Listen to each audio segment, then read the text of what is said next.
In this video we'll look at just the very basics of GeoGebra. So I've logged directly into GeoGebra and you can see I have nothing open yet. Now depending on some of your settings you may or may not have a white screen. If you have grids and the axes, you have these three options here about turning them on and off. The first one will either put the axes on my page or take them off. And the next one will either turn on the grid screen or turn off the grid screen, and I can turn both on so I can work with them together. Now above them you have your basic tools, and within each of them are different objects. For instance, if I click on the first one, that little arrow in the bottom corner, you can see I've got the option to move, rotate around a point, and record it points to a spreadsheet.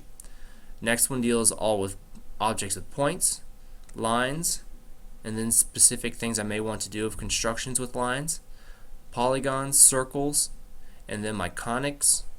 Next one looks at angles, as well as some other concepts of area and slope, transformations, different things I may want to do with objects that's a little bit different, like inserting text and images, and then some other relations below here. The slider is going to be a relevant thing as you create some algebraic concepts, and then options of moving, zooming, and hide and showing. At the top, one place you may find some usefulness is in perspectives with the algebra and graphics.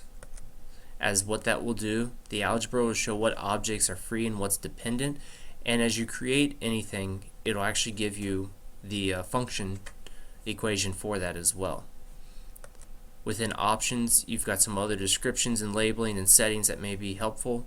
And then your tools will be primarily everything that's shown underneath each of these drop-down windows. The last thing that can be helpful that is unique to this program is this input bar on the bottom. With the input bar, I can type in directly anything I want to create.